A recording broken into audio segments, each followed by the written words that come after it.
Lumos.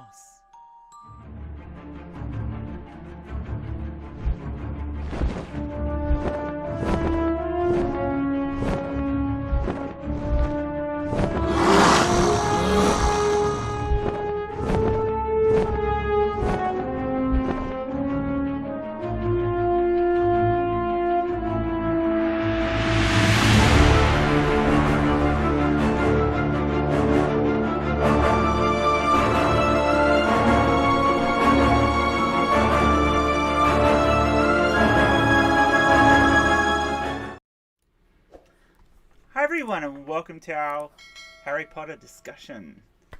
With me today we've got the lovely Lissy Lou and the stupidly wonderful Hissy. I don't know, who wants to start? Come on, Hissy, you're probably the biggest fan out of us because you write fan fiction. Yes, I do. And if you find it, obey the warnings, please. I do not need trolls in my comment section. I've been really lucky in fandom. I don't get many trolls. Yeah, you So realize please saying obey that. the warnings. You realize saying that you're encouraging people to go and troll you. Yeah, but there's a difference between trolling me of, a bit of fun and then coming at me because you didn't read the tags. And if you do that, I will just delete your comments. I'm interested now. But yeah, my fan fiction's linked on my Twitter if you're really that interested, Lissy. Fair warning though, I do write slash, so you may not be. I don't know what you want me to start with, other than chilling my fan fiction, which I've done. When are you getting your results back for your thesis? You just... Oh yeah, I wrote a thesis on Harry Potter and the results are due next week. Yay! I'm so excited for you. I'm there. Can you see the terror in my face? And in one of these streams, we are going to actually discuss that. Yeah, we can discuss it once the results are out. Once you have the results, yes, obviously. Yeah.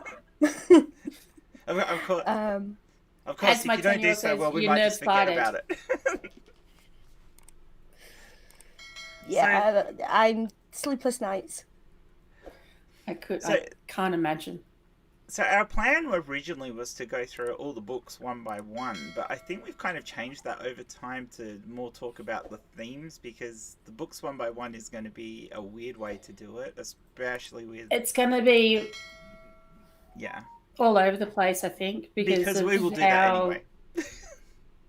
Well, there's so many tangents with this, and so many things. Plus, the entire narrative's really circular, so you can't discuss something from one book without linking it to 3 other books. Yeah, you just can't. Just something that I like with Philosopher's Stone. Like, obviously, going back to. You read that initial part in Philosopher's Stone with Snape, and when Dumbledore was talking about when Dumbledore and Harry were talking about Snape, and you're like, okay, and you go all the way back to like Half-Blood, and you're like, okay, I get it now. I get why he feels the way he feels because of this and this and this and this and this. Yeah. It's just... Do you really want to get me started on Snape that quickly? No. I'll give you the option to, like... He's such a complex character. I think he's one of the most complex characters in the actual series because I think he's more grey than any... I'd probably say he's one of the most compelling characters in modern... I don't want to call it literature because it's a children's series, but you know what I mean. And it's a children's series. It's She Who Must Not Be Named books. So calling it literature is maybe a step too far. Bit of a stretch. I don't know. I've read some twaffle things like Stephanie Meyer. That's not literature. Yeah, okay. That's She Who Must Not Be Named. Yeah. That's she should be named plagiarizer. Mormon, head Mormon. I head don't Mormon. know. Yeah, that works. at the moment. Oh yeah, let's not get, mind you, I'm sad. I have those books. Yeah, I do too. I had them for a while. I think I donated them in the end. I think I've just got them just because it's kind of like getting back into reading again. Like you do your bits. I'm just like, yeah. As an adult, it's quite fun to go back and read teen books because they're great, especially at night before you go to bed, because you don't have to think too hard, but you can actually still get into the plots and enjoy them. I tried. It's so funny. I tried to have a little look of see if I could actually watch the movie series Twilight. I was like, nah, I can't. It's just cringe-worthy bad. Like, oh my gosh. But I mean, I often feel that about movies. So I don't know if but hey, it had one of my favorite Hufflepuffs in there, so I'm okay. Even though he didn't know. You mean the only named Hufflepuff in the entire series? Yeah, he is. Isn't he? Is that right? I was just thinking, I'm like, who's a Hufflepuff that I can choose that's female? I'm like, there isn't one. There isn't one. I was even thinking of Chow. I'm like, she's no, Ravenclaw. She's Ravenclaw. I'm like, oh. I know a lot of people headcanon that Tonks was a Hufflepuff. Tonks is a Hufflepuff. I don't know if that's for some reason I looked it up on. I looked it up on Potter Wiki, and Tonks is considered a Hufflepuff. Not even though she's not Andorra Tonks, the actual the Metamorphosis Tonks. Yeah. Yeah. So that's why we've got 2 Tonks and a Hermione.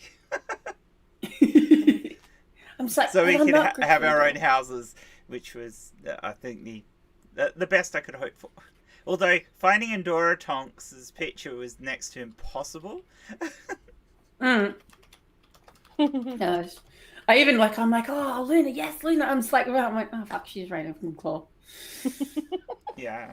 Yeah. I mean, to be fair, I totally forgot about Andromeda Tonks. And this is a major problem because you do totally forget about the female characters. I have issues with this. Yeah, most people go, oh, there's Luna and there's Hermione and there's Ginny and Ginny, yeah, but the movies ruined Ginny as well. Ginny's not a character. Lily's not a character. Sorry, Lily is a plot device. Well, that's true. Lily is a plot device. You're right. Lily's just kind of there I put something on. Yeah, Ginny's almost a plot device too, though. Even though but at least Ginny has something resembling a personality. She does, but instead of fangirling Harry all the time. Yeah.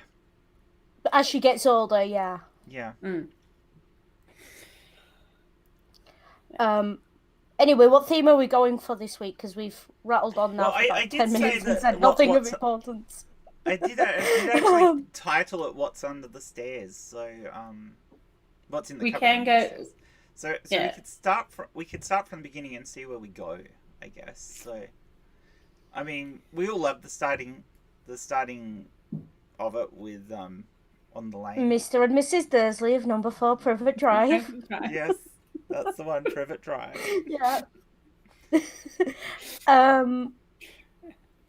And Dumbledore removing the lights. Oh, I love the put-outer. I love that. The put-outer. It is gorgeous. And it's such a good plot device in the end. Oh, totally is.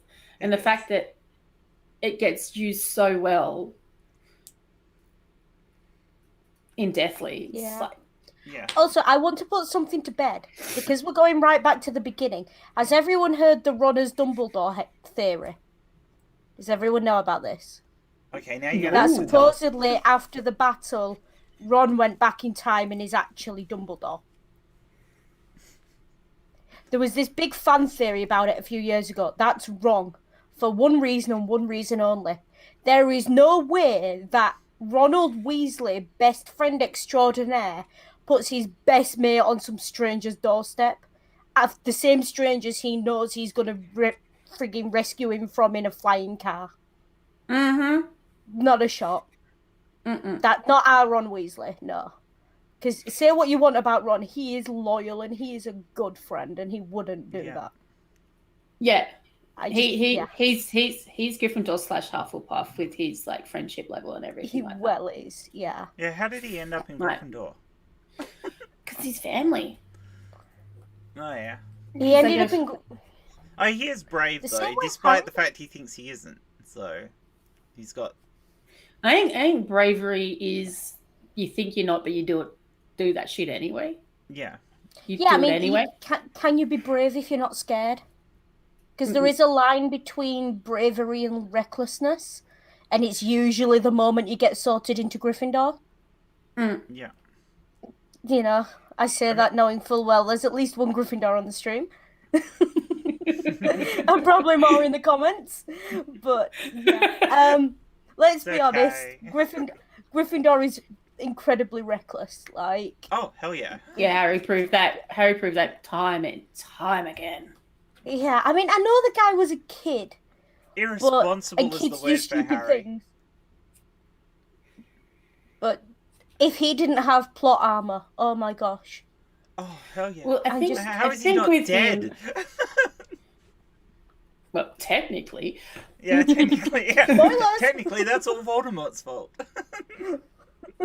and Dumbledore's. And Dumbledore's, yeah. Yes, well. What can we say about Dumbledore? Lamb to freaking slaughter.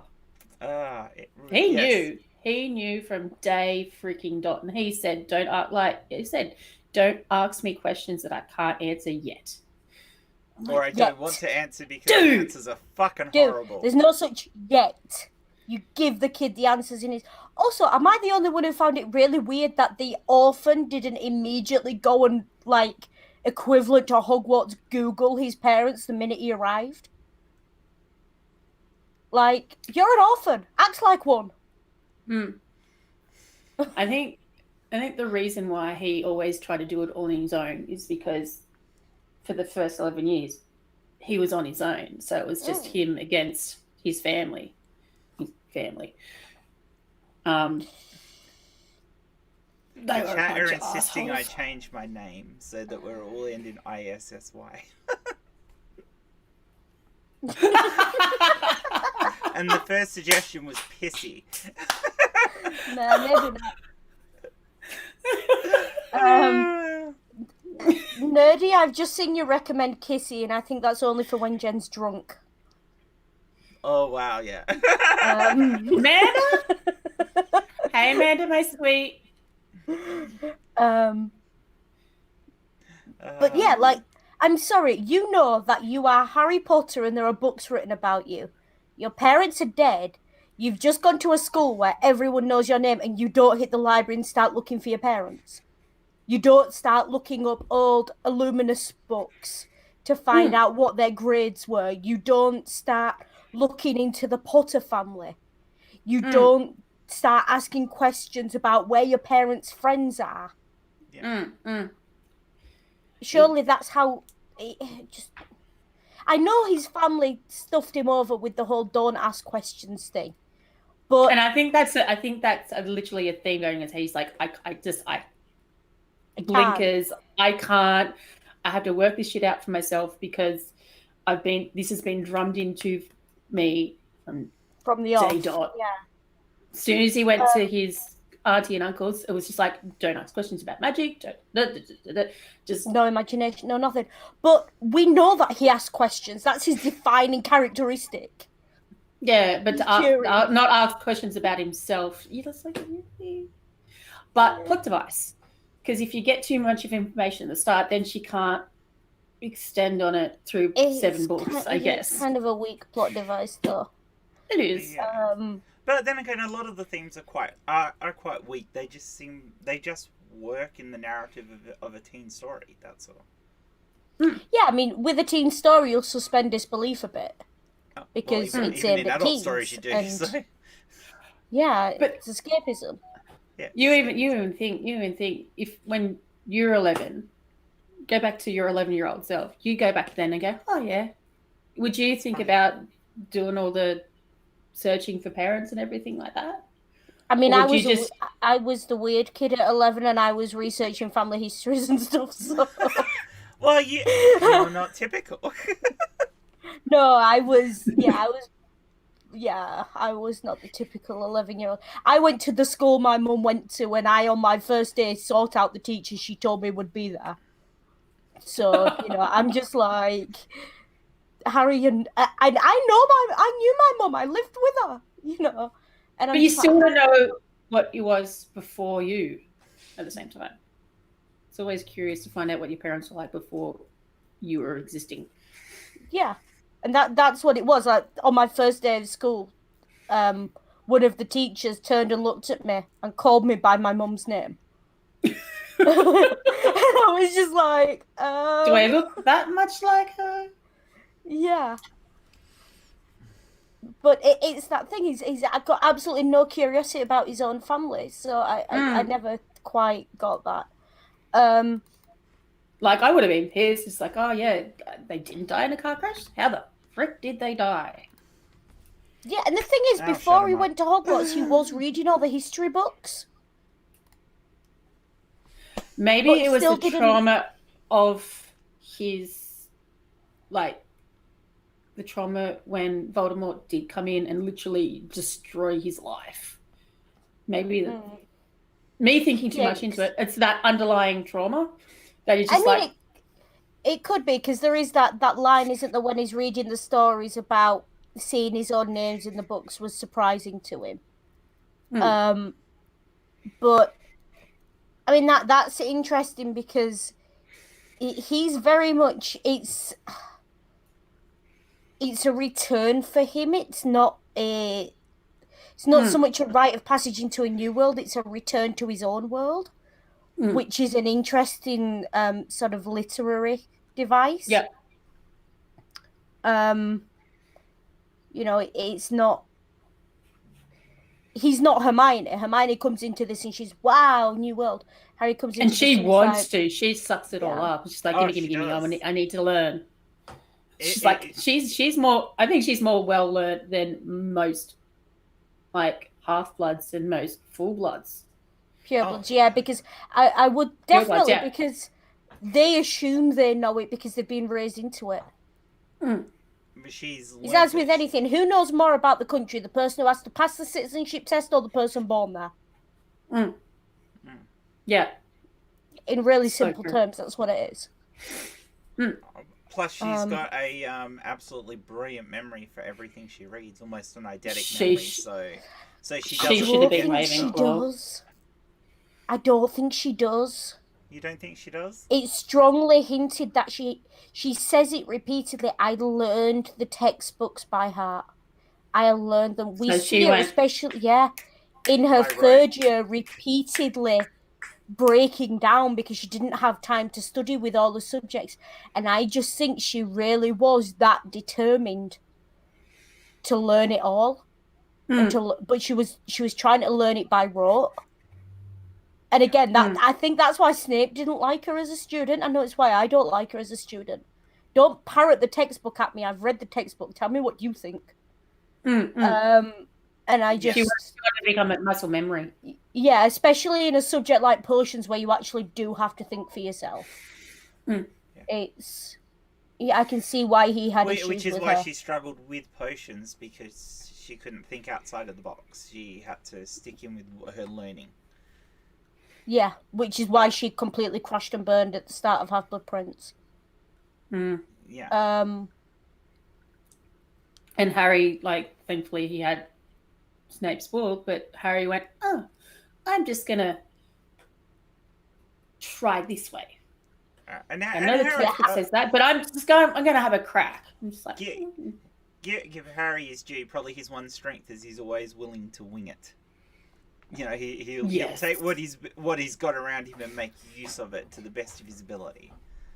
And whilst his ability might not be as good as Hermione's, Ron is such he can adapt. Yeah. Ron's the strategist, Harry's the maverick, Hermione's the brains. Yeah. That's how that works. I say Hermione's the brains. Hermione's the How is She's it got the Ringwood put it? tools. She's the knowledge cleric. She knows it all. She's the one who, you know, in D&D palette, I think she's the knowledge cleric. She's learned it from a book. Well, she puts it so well when she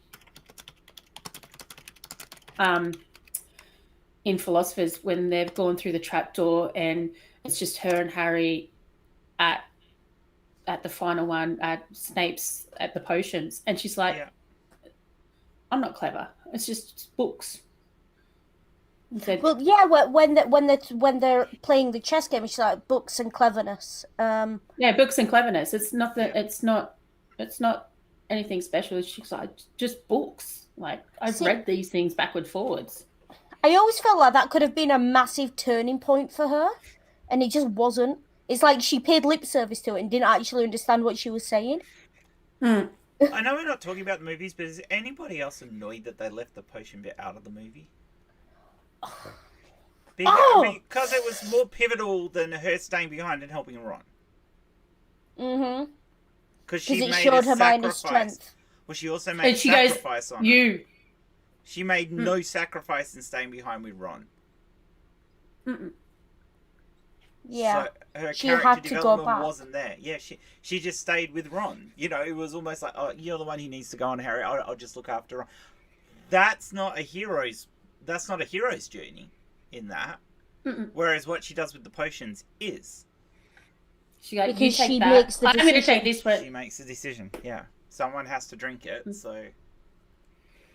You drink it. I know you can handle it. I'm going to drink the stuff that I know is going to get me back. But she still has to go through fire. Yeah. Yeah, because it's the refusal of the call, isn't it? It's that first step on the hero's journey. But if all she does is go weakly, oh, I'll stay with Ron, that's not a refusal of the call. And that drinking, that's just like passing the buck. Where you have to do something is almost echoed again later with getting the amulet out of the font, where Harry has to feed the stuff to Dumbledore. Well, if you look at the Horcruxes, each trial for the Horcrux does kind of mirror other stuff in the books as well. Yeah. In some way or other. And you missed that by them taking it out of the first book. Yeah. By them taking it out, yeah. A lot of things in the movies really annoy me like that. Like, I realize when you convert to a movie, you have to drop some things because you don't have the time to do it. But it annoys me when pivotal things annoy me when they take them out. Okay, as much as I enjoyed the comic relief, if you've got the time in Prisoner of Azkaban to create talking heads, you've got the time in Philosopher's Stone to put in a 3-minute scene about potions and a logic puzzle. Especially as far as the talking heads on the night bus. I mean, when you've got enough, especially when you're in the end of the book and everything within that last passage, that last couple of chapters is pivotal to the story, and you leave out one of those points, I'm like, what? Who thought this was a good idea? And she, who must not be named, obviously signed off on it. So she obviously doesn't know her own stories. Producer. Yeah, I know. Well, she's proven that she's actually gone back. Like in the early days, she's actually gone back to like all the fans and everything like that, and she's read stuff, and she's like, oh yeah, that, and she's picked stuff up that the fans have picked up with some of her writing when she's into the later books, and you're like, really? No, but there are certain things, like there were certain parts of Order of the Phoenix, because there was a massive influx of fan fiction after Goblet of Fire. Yeah. And just before Goblet of Fire as well. And you can see I'm convinced she was reading fan fiction, because I've seen fan fiction plots that predate Order of the Phoenix that are there. Mm-hmm. And I'm just, really? Yeah, I'm not sure she had a complete picture of where she was going with her story when she started it. Apparently she had the last... apparently she had the last chapter. Yeah, she had the epilogue written, but I don't believe that either. Yeah, Yeah, I that don't was a either, bit. because You're like, yeah. The epilogue was too contrived. I'm not particularly sure that she was actually aiming for Ron and Hermione to be together in the first place. She definitely wasn't aiming for Harry and Ginny. Oh no, definitely not. No, that's so. I hope They- she they was. don't- Anyway, That's 'cause so that's contrived. They don't make that. Doesn't make sense to me. It makes absolutely no sense. Okay, Harry saved her life. Whoop-de-chook. And then there's this forced sort of thing of getting them closer together, and then Harry falls. That for hit her, that and that I'm like, that hang on, the there hero is nothing was saving. And the only reason she breaks up with her boyfriend is because Harry took a lucky potion. Like, that's not coercive at all. No. That's just ew. Yeah. And Ron and Hermione just, you can tell she's got. Okay, let's talk about romantic relationships in these books now. Her conception of what a healthy heterosexual romantic relationship looks like is terrible. Oh, her. I don't know who hurt her, but she needs therapy. Well, we know that anyway. You got Tonks and Lupin. Like, Yeah, the Tonks. age gap. Not even the age gap. She stalked him for months, nagged him, set Molly Weasley on him when he was trying to do the honourable thing and not date what was essentially a child to him, and not potentially pass on his illness to a child if he had a kid with her. And I'm just like, you call that healthy? I think the closest thing we get to a healthy relationship is Andromeda and Ted Tonks, and we don't ever see them on screen or on the page. No. Molly and Arthur are they look like something out of a bad 1950s sitcom. They do, don't they? Oh, having said They're that, I quite like them couple. as a couple. I actually quite like them as a couple, though, but yeah, they do. I like Molly as a character. I do. He's She's so got that strength. henpecked. He's so henpecked, and I just really.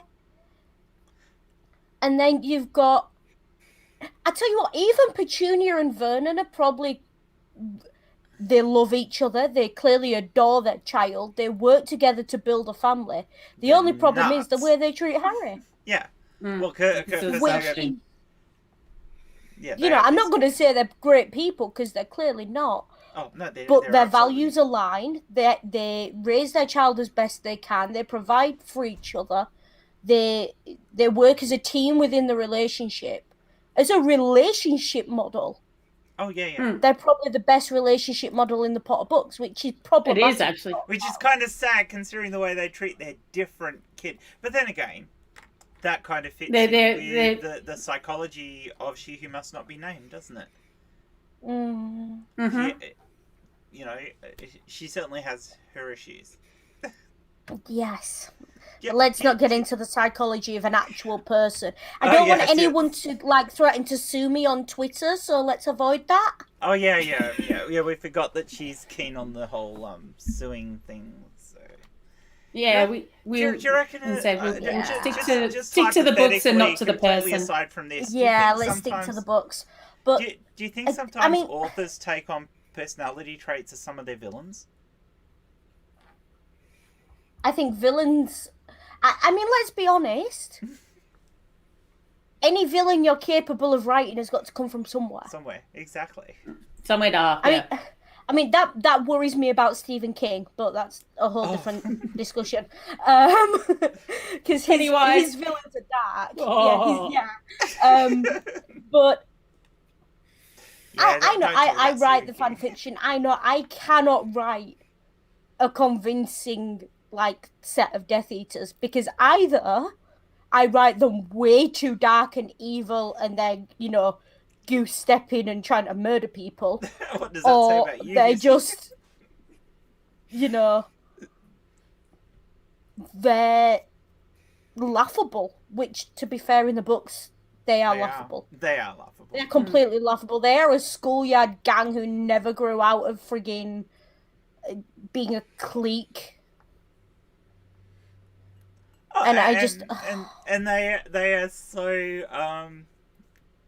in terms of that schoolyard gang thing that they are so into. You didn't toe the line, so we're going to beat you up behind the bike shed. Yeah, it really is. Your soul. But yeah, they're maybe she was bullied at school. I don't know. I don't No think she comments. was. I don't she think we was should the be going bully. down that. Yeah, No, I yeah. think. Yeah, you don't. None of the bullied kids in those books ever get a proper revenge, and it irritates me. No, there is.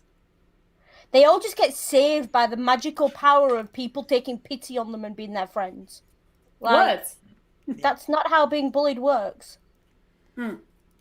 You clearly don't know what it's like to be bullied, just saying. But yeah, that's not how that works. That's just one thing. I'm thinking... I reread Philosopher's Stone this week, and I was just... It holds up reasonably well. I do As have a to first say, book, it does. as a first book, it really does. It's the hook. I do have to say, I also tried to listen to the audiobook.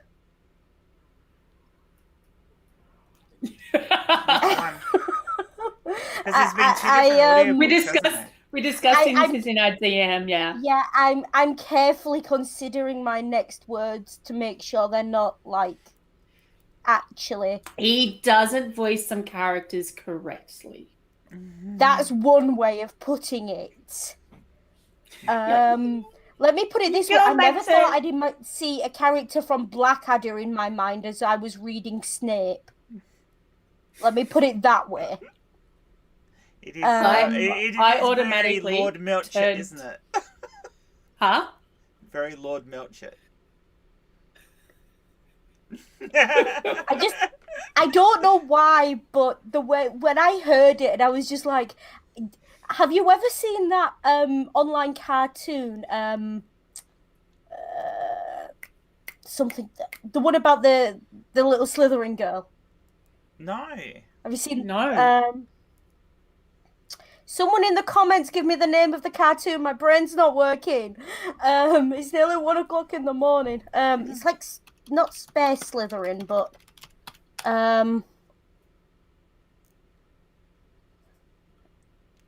ew! I just typed the word Space Slytherin into Google, and there's actually T-shirts made with the words "Kill the Spare" on them. That's gross. Why would you do that? Why? Ew.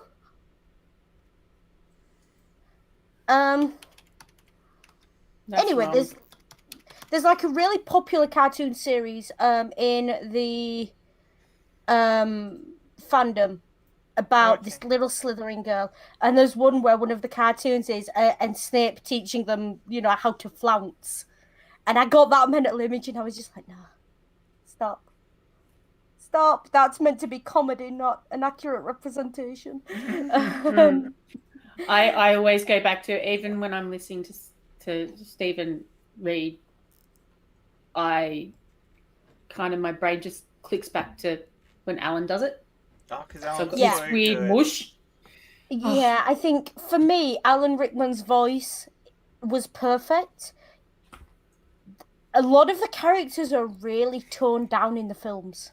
They are, aren't they? Snape had a temper on him. Did he throw like a cockroach jar? I just, in Harry's third year, this guy had a temper on him. It doesn't come across in the films. It does, but it's not an out there not the same throwing sort of at you. temper. It's you can tell this guy is pissed off temper. Yeah, no, but Snape had a vicious, violent temper. And when you learn about his backstory, that makes sense. It does. As I said, you go back to the first book, and Harry goes, "What's the deal with Snape? Like, why does he hate me so much? Like, why does he feel this way?" I'll tell you later. Dumbledore goes, it's because James saved him. So it's like, okay. James did not save him. James destroyed him. James wanted to get Lily, and he destroyed Snape's and Lily's friendship, and it was disgusting. It was. Can can I clarify something within this stream? Do any of us believe that Snape ever had any sort of romantic inclination towards Lily? And not until yeah. It's a hard one.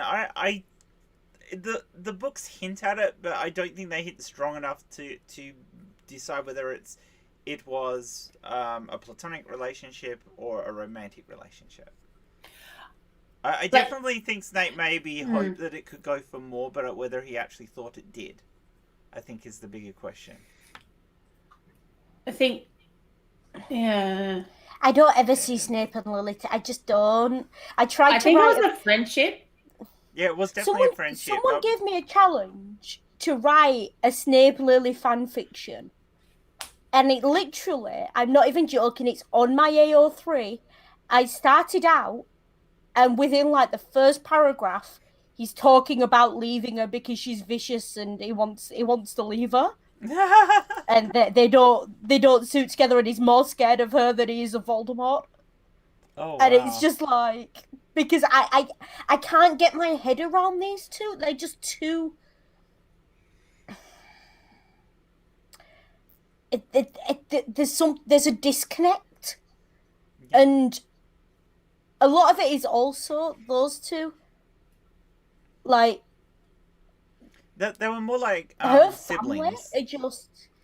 Yeah, he's more like a sibling to her, and they met are way too young for that. I know people who I've known since that age, and the thought of going anywhere near them, even if I wasn't married, is just like. But it does for some people, and she does sort of hint that he did have a thing for her, but it's really hard because they pictured her so young in the books. I think they pushed it more in the movies than in the books. Yeah. But the only people who ever comment on his supposed thing for her are Dumbledore before Snape turns. So when Dumbledore is treating him like garbage because he's a Death Eater. And Voldemort, who canonically doesn't know what love is. Now, we're really taking the words of those two. Well, yeah, I'd have to say that possibly... Dumbledore hasn't got much of a clue about how love works either, given his actions. Dumbledore hasn't got a clue about how life works, never mind love. I mean, Dumbledore... But are we going off what... Dumbledore was one step off being Voldemort himself, in all honesty. He's just got that slightly bit more integrity. And he did. Yeah, slightly, it's not much. I don't think... I think Rowling likes to conflate good and nice. Yeah. And Dumbledore now I'm not good. saying that I have sympathy for the Nazi analogy in these books. Do not misunderstand what I'm saying. But I can understand why, if you see your culture being destroyed, you are going to rally to something towards that, especially when you've got someone like Dumbledore who is just manipulative enough that you get the impression he was getting very close to being some sort of supreme ruler in the wizarding world. I mean, just look at how many titles he's got. Oh, yes, yeah. But he doesn't want to be at the front. He wants to be the puppet master. Well, I mean, there is the aspect that he saw what his own friend did when his own friend went for the power, and he saw what it can do to you. So he probably was a little bit afraid of what would happen if he got there himself. But having said that, he still put himself in positions of power. Do you know what? I'm British, so I'm going to give a current affairs analogy of this because it's the only way I've got to explain it. Yeah. Dumbledore is the Dominic Cummings of the Harry Potter series. Sits just behind the seat of power, pulling the strings, and everyone knows it. Yeah. Yeah, without putting himself up front where he has to be responsible, or he can be seen as the bad person for the things he does. Yeah. So he's trying to avoid that bad face of the crap that he does, because he does do crap. I mean, leave it. I'm sorry. Also, can I point out, they died on Halloween. which means that he was delivered to Petunia and Vernon's house on November the 1st. In a thin, threadbare blanket and left there all night on the doorstep on November the 1st in the UK. They are lucky they didn't find a corpse on that doorstep. Magic. Never once mentioned. Hang on.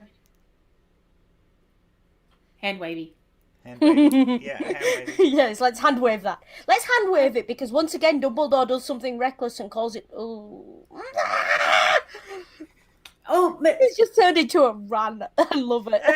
The fact that McGonagall's like, I have sat with these, I've watched these people the whole time. Why the frick are you leaving them with these? These are just. And she hand waves that with, because he's with muggles and I've put a spell around it, I can protect him. Huh? No. He could have been easily as well protected with a wizarding family. Also, can someone explain to me what the actual blood magic is? At any point, what it does? Or how it works? It's hand wavy as well. It's completely hand wavy. Love.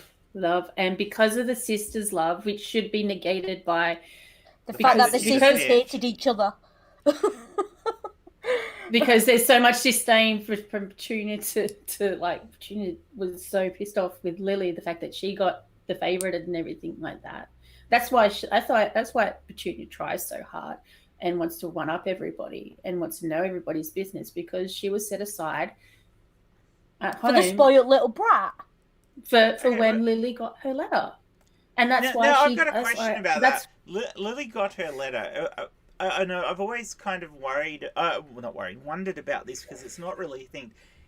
Is Petunia a squib? Are they technically a wizarding family and Petunia ended up a squib? And No, I think they were muggles. His parents weren't magical. They weren't magical. Because it's not really said directly in the... No, she's a muggle born because you could tell quite clearly she's a muggle born. She has got a clue about the culture she's in. Okay. Just from what you see. She's, and unlike Hermione, she clearly hasn't made much effort to learn about it, other than listening to Severus talk as an 8-year-old. Yeah. Also, she's dark. What kind of, 9-year-old goes out of her way to ask about Dementors? When did she do that in? In his memories. She's dark. Oh, yeah, she is really dark. But so is James. I mean, yeah. James was a bully. Oh, James was a fucking bully. Harry's a bit of a bully too. I think Sirius was the bully and James was the follower, which is... Well, yeah. Yeah, even more problematic. Sirius just had some of the darkness from his family in him. Not as bad as most of his family, but yeah, he was toned down, but he was still... That is such a cop-out. What it was with Sirius is Sirius had the darkness, but James was the enabler. Yeah. Sirius was bored, so James pointed out Snape. Sirius didn't like the boy saying he wanted to be in Slytherin, so James jumped in. Yeah. That's the pattern that repeats. Sirius wants to do something, and when Harry says no, Sirius says, well, you're not actually like the father you've been told he's sainted, are you? Because he would have done this. That's not an abusive comment, something chronic. So quite clearly Sirius is used to being followed about by James. Because he expects Harry to do exactly the same, and the one time Harry doesn't, Sirius lays on the guilt trip thick. So because he wants his mate back, and he sees too much of. So in that sense, it's a reason for sending Harry to the Dursley, so he isn't immersed in wizard culture and just doesn't grow up like he's the chosen one throughout his entire life. I don't think Sirius would have immersed him in wizard culture. No, but Sirius was in Azkaban, so Sirius couldn't have raised him. But he would have had to have been raised by one of the other wizards, probably the Weasleys in the end. Which Harry would have grown up with a bigger head than he ended up with. Yeah, if Molly had got to him any younger. Yeah. Well, that's well. Then you see And then imagine the whole thing with aspect him and of Ginny. why Creepier. Dumbledore put him in the position he put him in, because he's like, we don't want an inflated ego. He had one 'Cause anyway, though. As soon as he Oh got my in gosh. there, it went, woof. I am the But- chosen one. So that just puts Dumbledore even more darker. Dumbledore does. needed somebody who desperately needed a father figure, and he didn't have a father figure, so he's put Harry in that position so Dumbledore could be the father figure. Yeah. And he sucked into every single word Dumbledore said. Holy He crap. drank it up. You need to get on Tumblr. This meta's been going around for years. I know. I kind of just read my books and just kind of. Yeah. In fact, Um, with I the don't power want it that- to be distorted too much. also, I don't like that. okay. Okay. Because You know what I mean? first stream, first book. Okay. Why would you send the dude who canonically is a bit of a scatterbrain and can't be trusted with anything that can't kill you by looking at you? Why would you send him to pick up an 11-year-old? Except for one thing. He idolizes Dumbledore. Yes. And he believes. I don't in think Harry as Hagrid was being the deliberately hero. manipulative there.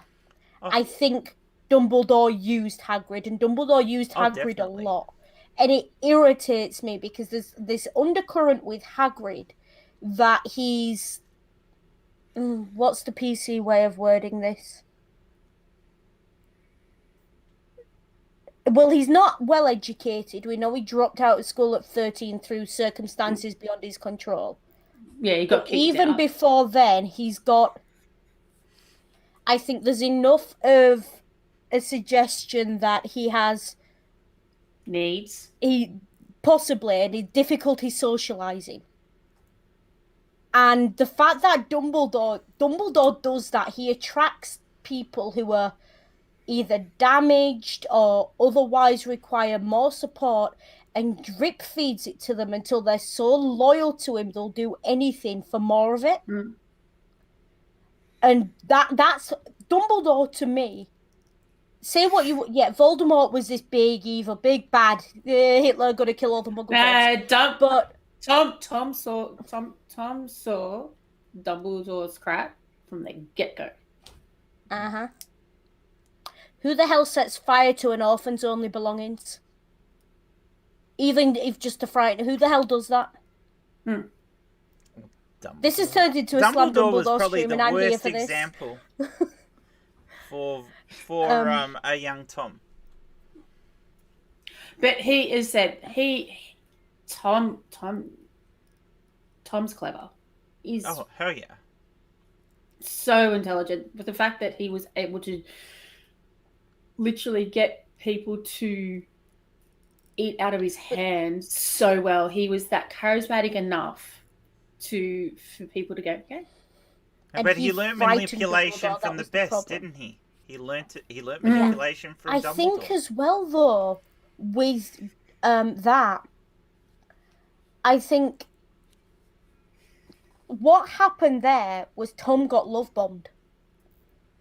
Tom comes from an orphanage in the 50s, which is all power to the nice. films, terrible. And knowing what we know about orphanages in that era as well, probably what we saw was the tip of the iceberg. Let's be honest. This kid comes in at 11 years old, secondhand robes, you know, all the rest of it. Scholarship kid basically comes in, arrives in Slytherin house, doesn't know anyone. But he's a parcel mouth.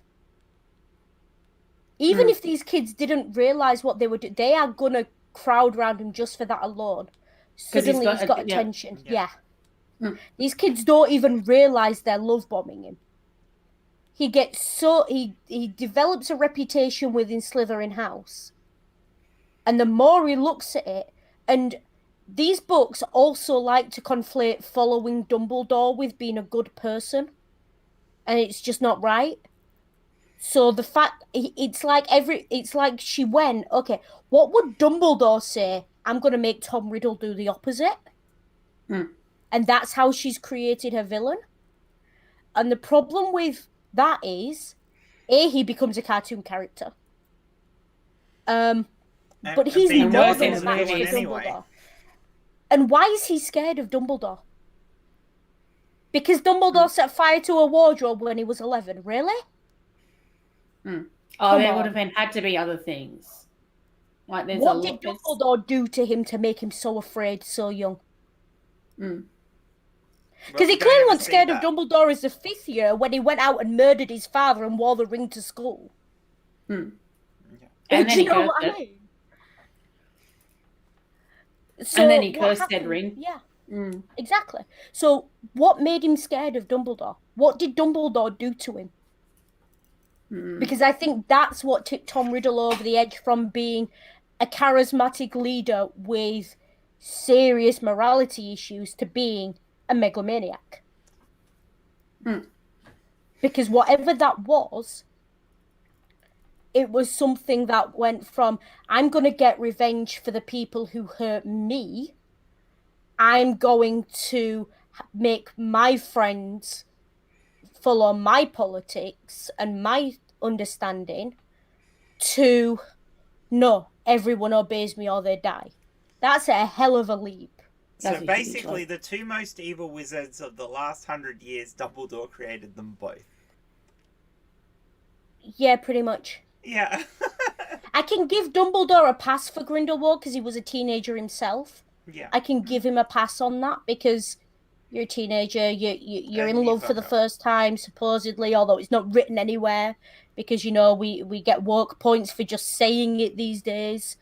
But Frustrates me so much. why? Because it's just her giving lip service to the fans because But- because she keeps tweeting out but- things that so- show but I- that she's so I can fucking forgive bigot. that. Listen, we've all got that one ex we regret. We've all got it. Grindelwald's his one ex he regrets. I can, yeah, okay. Not all of us cock up on that level of he went and ran off and tried to become some sort of frigging dictator. But, yeah, okay. The fact that... And then he goes and kills him. I wonder if M's in the comments. I've got a friend who I write a lot of fan fiction with, and she passes this comment, and she passed this comment once about Dumbledore, and it stuck with me. Yeah. She said, once is an accident, Grindelwald. Twice is a coincidence, Voldemort. 3 times is deliberate malice afterthought, Snape and Harry. Yeah. Because let's be honest, if it wasn't for the people who have nothing to do with Voldemort, to do with Dumbledore, both Snape and Harry would have gone exactly the same way Tom Riddle did. And that would have been because of Dumbledore's behaviour. Meddling. Yeah.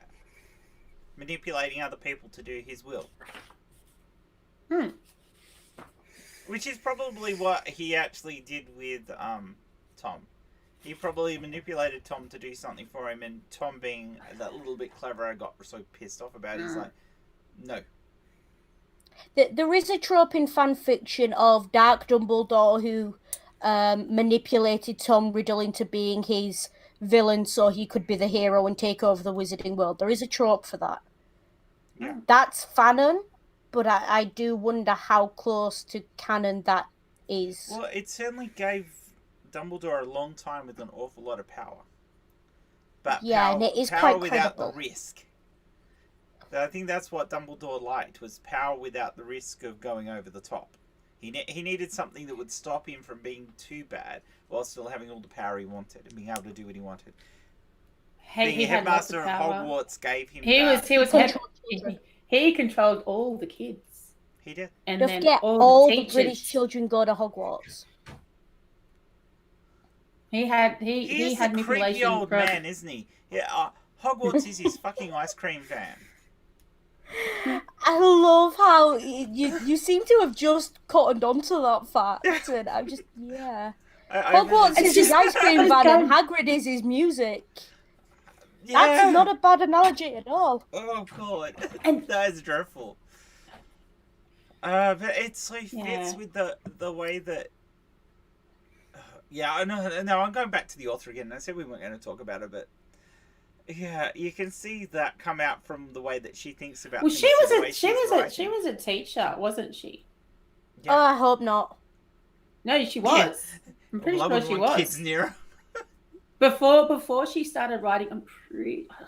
Yeah, I think you're actually I right. think Yeah. she was before she started writing. She was a teacher. I That's, think of primary school. oh, Pretty sure. that's. I just, yeah. I don't know. Would you want her near your There's kids? this weird thing. Sarah? Would you actually want her near your kids? I don't want to be threatened with lawyers, so I'm not going to answer that question. But that was before all of this. Yeah. Before all of this, so she could have been Different. level-headed and different. Maybe. Maybe. I think, like Harry, the money went straight to her head. That's what I think. Do you know what annoys me most? Like, I have not read this book, and I will not read the book, and I will not watch the play, because she's basically given fanfic even more. Yeah. Oh, I won't touch it. I will not go near it. People talk to me about, I'm like, that's not canon to me. Don't. I tell you what, the play reads much better than actually reading the script. It does play better on stage because I've seen it. Maggie in the comments actually gave me some tickets she wasn't using, and I love her for it. But I went down and I watched it over 2 nights, and do you know what? The more I think about it, the person who wrote that story probably understood her characters better than she did. Now, I'm not saying the plot's any good. The plot is insane. Makes no sense. Because it negates so much. Yeah, it negates so much. But the actual characters themselves, Harry with PTSD, Ginny is the... Oh, do you have a puppy? Puppy! Yeah. But yeah, just the character dynamics within it for the old characters, Hermione, Ron, Harry, Ginny, they make sense to me, at least in the sort of timeline of what it's supposed to be.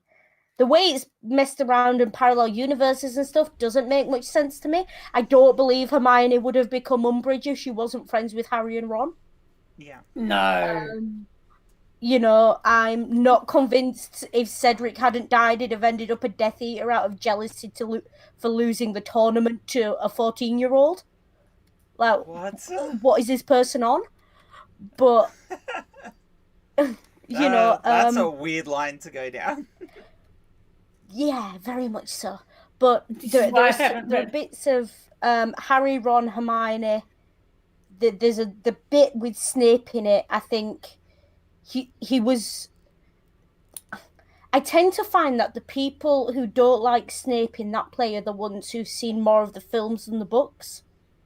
Because in the films, he's always very level-headed. There's no emotion. There's very... You know, it's like he's constantly occluding. Whereas in the books, we see that up and down. We see him as a human being. And you see him as a human being in Cursed Child.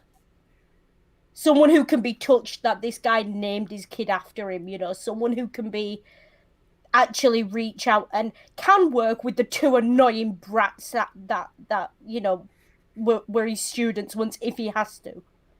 You can see that. But the sort of periphery characters, the tertiary characters, that person had very little understanding of, I think, what they were supposed to represent in the original plot. But then again, so did she who must not be named. So. I mean, the context I do think as well the problem change so much. The peripherals. Too many characters. Yeah. Too many characters spoil the plot. That's what happened there. When you write an epic like that, and you know, I'll mention it, You've got things like Lord of the Rings, other ones where you have no more than 5 major recurring characters. Yeah. And you Because followed their yeah, plotline. that's their journey. You think about Harry Potter, you've got the entire order, you've got Harry, Ron, Hermione, you've got all the teachers, half the Gryffindors, a couple of Ravenclaws, a couple of Slytherins, Snape, you know, One you've Hufflepuff. got one Hufflepuff, and Hagrid. You've even got Buckbeak is more Yeah, as a characterful character. than some of the actual humans. And she's tried to keep track of all of this.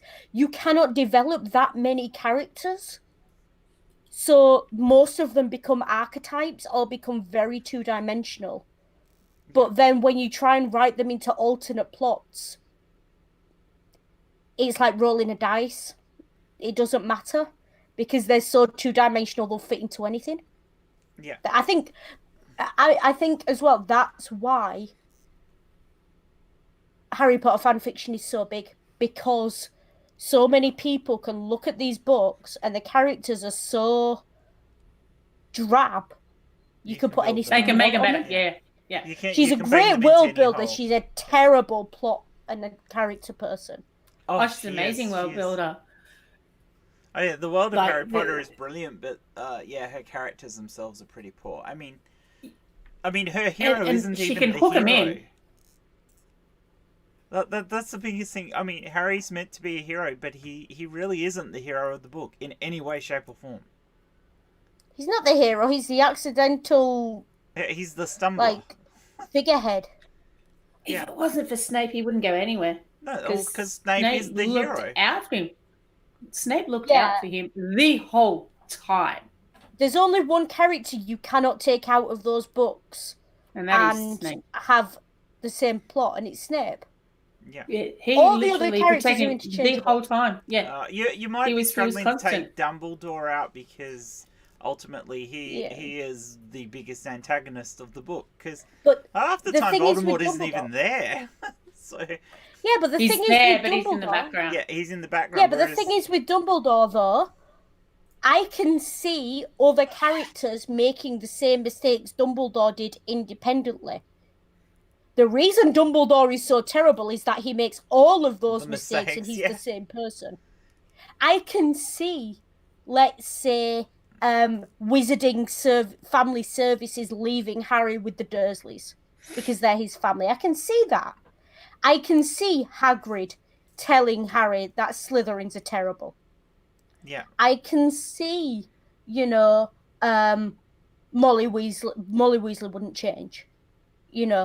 I can see all these things happening independently. Dumbledore is not necessary for those things to happen. He's just a convenient person for them to do all those things. Yeah, whereas Snape is entirely central to the plot. Without Snape, you have no plot. Yeah. Yeah, oh yeah, definitely. No, Snape is the core of the story. Just because he dies at the end, I mean, he has a hero's death.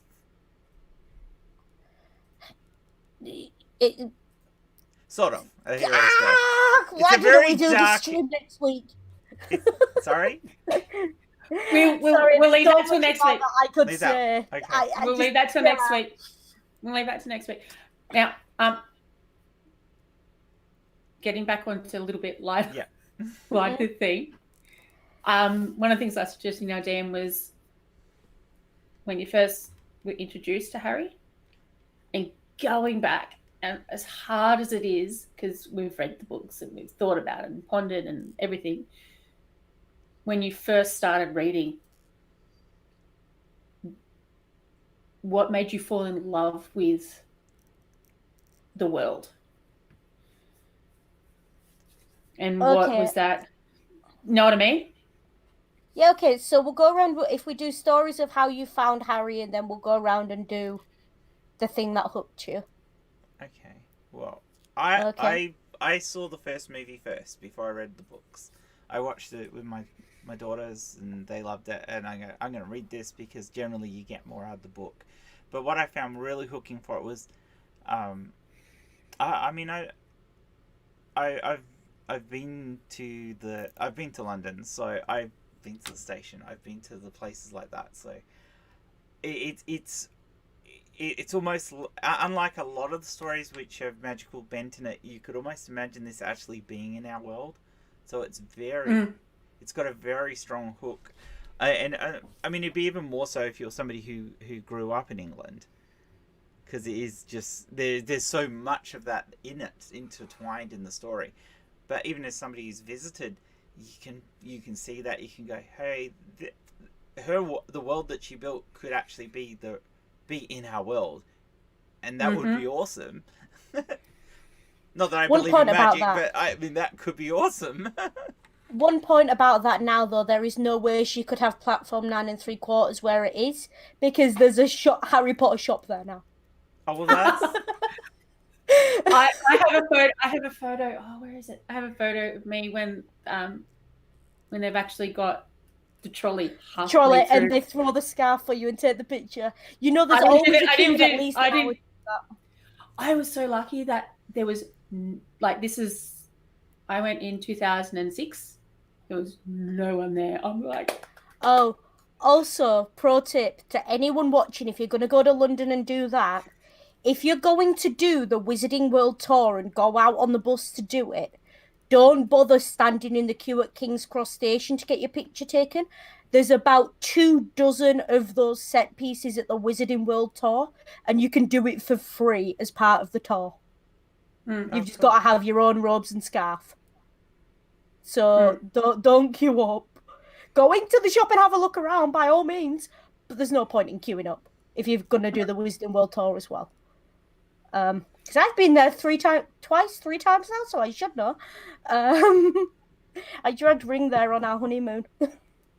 Oh, cool. We just had such a nerdy honeymoon in London. It was hilarious. Nice. But yeah, the books for me, I found them when I would have been 6 or 7. And a friend of mine, I went round to a house for tea, as you did back then as a kid. You know, parents swapping free childcare for night. And a mum was making dinner and we were in a bedroom. And I saw these books on the shelf. I was a massive reader. I'd read like most of the children's library at my school by this point. And I was like, what are those books? I've never seen them before. And I remember pulling down Prisoner of Azkaban. You didn't tell me what order they came in, and I pulled down Prisoner of Azkaban, and I started reading it, and I looked at it, and I said, and I started reading the first page, as you do, and I looked up and I'd read 2 chapters, and she was just watching me like, what even? And I was just like, I need to know what these books are. I need to know. And I went home and I nagged my parents to buy me these books. And I just devoured them, the first 3. And then Goblet of Fire, we were away on a day away at the seaside or something. And there was like a cheap bookshop by the seaside. I always went in when we went there because we didn't have that bookshop in my hometown. And I saw Goblet of Fire. And my mum bought me that one. And then I think a year later, Order of the Phoenix about a year later, Order of the Phoenix came out, and I queued up for that one. Yeah. And I've queued up for everyone since. Yeah. As for what hooked me, I think a lot of it was the mystery. Because once I'd read that at my friend's house, I went back and read. She had Philosopher's Stone as well, and I started reading it, and I was just like, but who are these people? I don't care that they're normal. Who are they? Why do they matter? And I was just curious. And Rowling had this way, I think looking at it as a writer now, I'd call it a weakness in world building, whereby she doesn't tell you who her characters are. She just lets you kind of learn about them by watching them. It doesn't really describe them. At the same time, as writing a kid, for a child, it's perfect. Yeah. Because she wants you to use that. She would want to use that imagination. And yes, she was a teacher. She was a teacher in the early 90s. I think it works well for kids, actually, but building the world and then letting you build up the characters in your mind actually works really well for young kids. That's why there's so many fanfics and theories and everything like that. Because she's like, I've given you this. I've been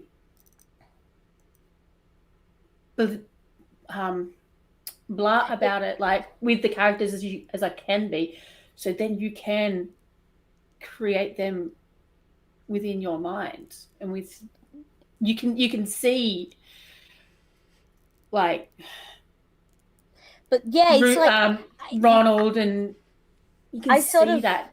I look at the Harry Potter books as kind of, she's basically handed the world a big box of Legos and said, "Here, build." That's what she's done. Which is a good thing. It's a good thing. It's great. I just wish she would again try and claim ownership of everything everyone creates from it. Yeah, that's what pissed me off with it, Cursed Child. I'm just like, really? For a long time, I remember you being like a young teenager, 12, 13, having to put disclaimers on my fanfiction of Ms. Rowling, please don't sue me. Because she was not always in support of fanfiction. She wasn't as bad as, say, Anne Rice, but she wasn't exactly in support of it. No. Especially if you went AU, if you diverge from the canon in any way, which is kind of, the entire point of fanfiction. Also, the fact that she doesn't even know what her own canon is. Yeah. I mean, for a long time, on fanfiction.net, there used to be a list about 2/3 of the way down the rules of authors who have specifically stated they would rather not have fanfiction of their works on this site. No one ever paid any attention to it, but it was there. I think it was for legal purposes. And her name was on there for ages and ages. And then one day it just disappeared. But Harry Potter was the most prolific fanfiction fandom on that site long before her name disappeared off that list. And I just... Because it's such a good world to build in. She's... Yeah. She said, I literally take no notice of what she says after the fact anymore, because it will ruin my love of the books. And I do not want that to be tainted. Yeah, no, I know. But I just kind of like, this is my world. I've created my little world. I want to stay in my little world of Harry Potter. You gave that world to us. Leave it with us now and go away. Don't ruin it with, but this and this and this and an amendment to this and this. I'm like, can I point something out? And put something to rest? Yep. Wizards use toilets. We know this because Slytherin built his chamber under one. Yep. Oh. And there's a girl's bathroom and a boy's bathroom. There's toilets and they... So please no vanishing charms and icking. Ew. Yeah. They do have a plumbing system. Yeah. Yes. It's proven. She proved that in the first book. They had a plumbing system long before Muggles, apparently. You know, an entirely Muggle plumbing system long before it was invented by Muggles. Okay.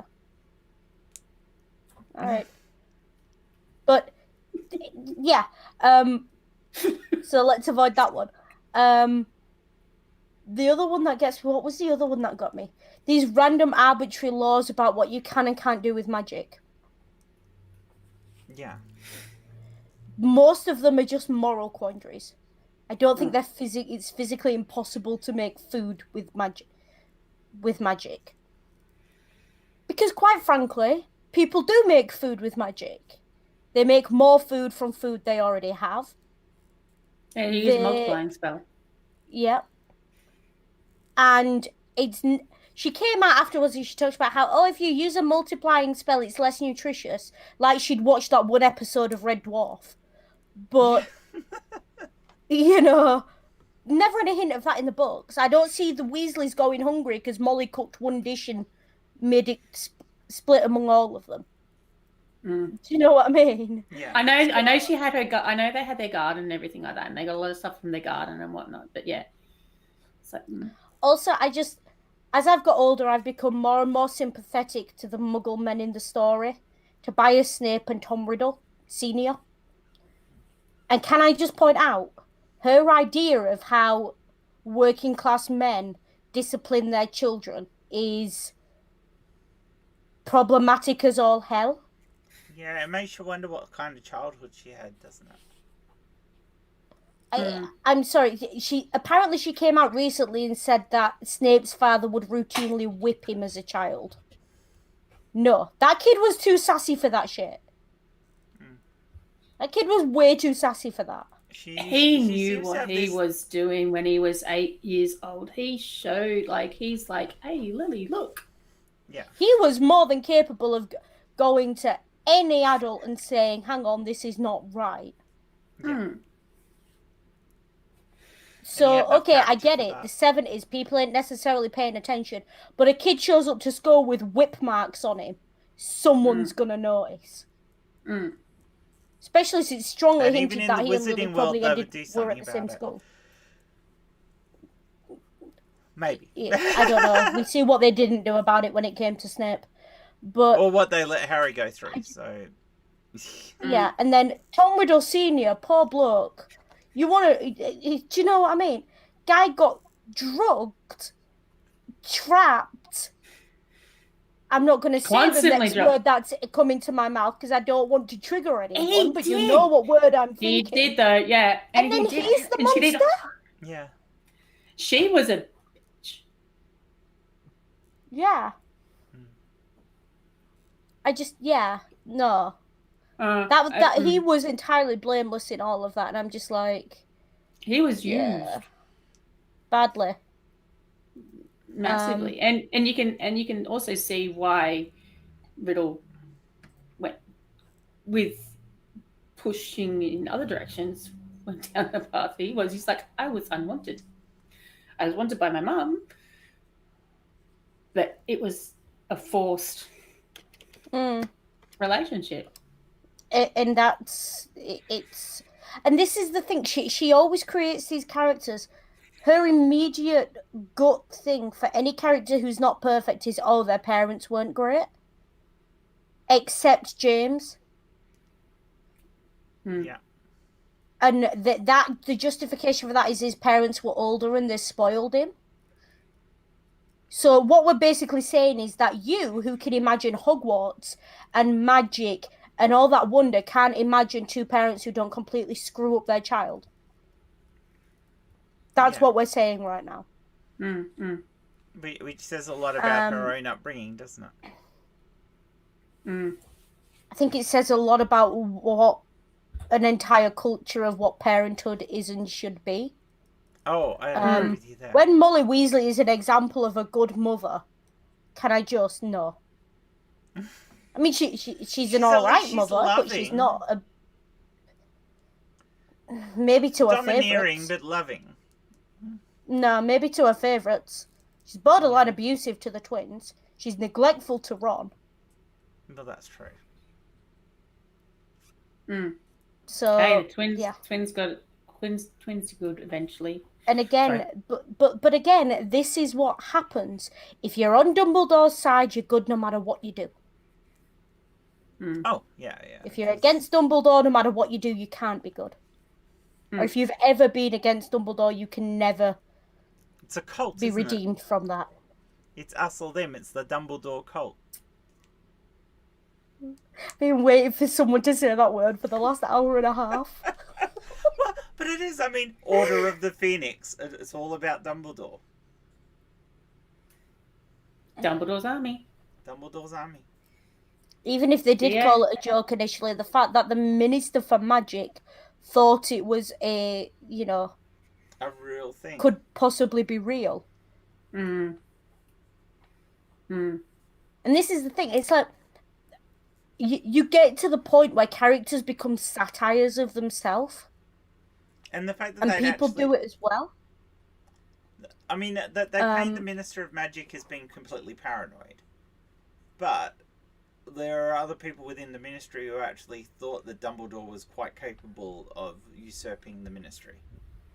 They were as much scared of Dumbledore as Voldemort was.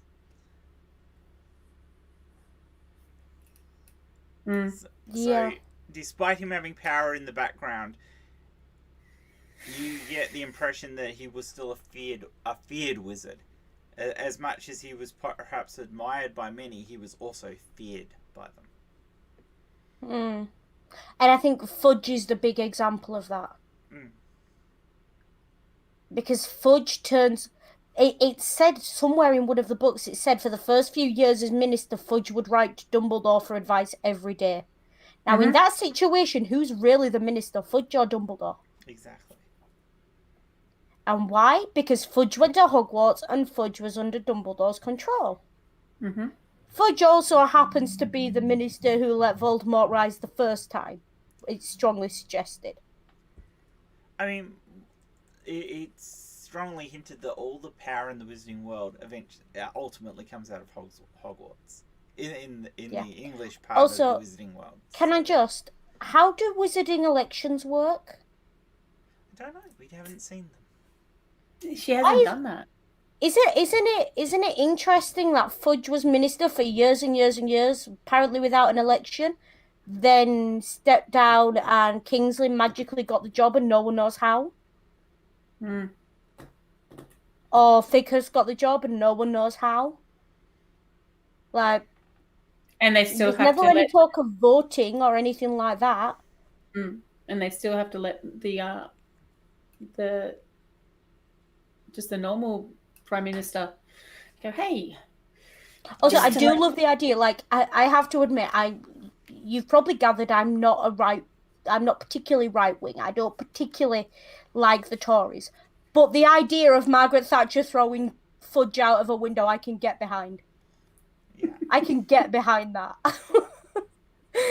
Yes. Which just... Because that to me just screams yes, minister, and that's exactly what she would have done. Yeah. Oh yeah. She don't take nothing from no one. Yeah.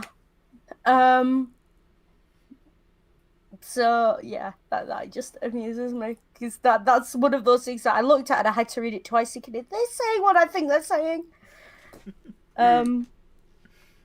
Either that, yeah, because it would have been story was in the 90s and the Prime Minister before the last one, because that would have been John Major's premiership. Would have been Maggie. Yeah. Yeah. So, that's an interesting one.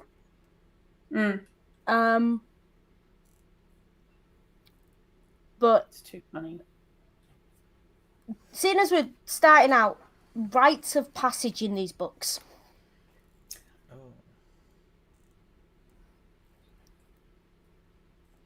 And there never seems to be a rite of passage that you have to 100% earn. It's handed to you every time. Given. It's given. You want to be a teacher, you get in with Dumbledore. You want to be magical, well, you're born that way. What you know, who you know. Yeah. And that is a very, I think, there's an elitism to that, and I think it's why a lot of people, I have a lot of sympathy for the Dursleys. Oh, yeah. Because imagine, you've had this kid put into your house. Same way I have the sympathy for Snape's father. There's this kid in your house. Children, by definition, are stupid, reckless, emotional, horrible little things. And this thing is more powerful than anything you can imagine. You've essentially got a nuclear bomb about to go off in your house. That's stressful. And you know it's going to happen, and you've got your own kid that you have to worry about. And you've got to protect, and you've got to look. And could you love a nuclear bomb that's about to go off in your face? You know, if you've got no way of controlling that and no way of mitigating it. And Petunia knew the whole time of what he could have got, some of the stuff that he got up to, and that's why it makes more. And they were forced into the position by Dumbledore again. Yeah, and why the authorities weren't put into place, I don't know. I'm sorry, but these kids are pulling showing apart magic. The average magical child begins to show signs of magic anywhere between 4 and 7 years old. Canonically. Why is someone not knocking on their door at 4 years old the first time they make a plate float? The Ministry of Magic, the same Ministry of Magic that knows when a hover charm's broadcast in these kids' houses, why are they not knocking on the door? Hi, your kid's magical. Here's how you deal with it. Yeah. Oh, because here's how you stop your child blowing themselves and you up. Because like I said, Harry had no idea. Harry didn't. Yeah. It was snatched out of him. If I have a kid who at 4, 5, 6, 7 years old, who is, to put it in a real world example, is showing signs of an illness or is showing signs of being on the autism spectrum, I don't try and deal with that on my own. I go speak to someone who knows about it and get help. But these parents are just left to it. And it's like, really? Magic makes electronics go bang, and you want parents in the 90s not to be terrified of their child. Yep. But she wasn't thinking of the adults when she wrote this book. She was thinking of the kids and getting them into reading. And hands down, holy heck, she did that. Like, she did. She definitely did that. She wrote a good world for kids to get drawn into. She did.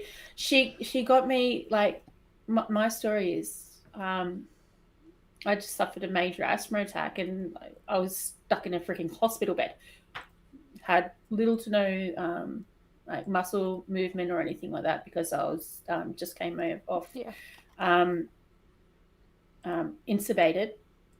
So there was no strength in my arms or anything like that. So until I got the OT, and I pretty much could hold a book or put the book on my lap and with great difficulty turn a page. If I didn't have Harry, the first 3 books that my cousins gave to me, I would have been bored and and it brought me back into the love of reading. Like, Harry for me is such a special place because it brought me back into the world of books. And for me, that's what Harry is for me. It brought me in, she literally, a 19-year-old mind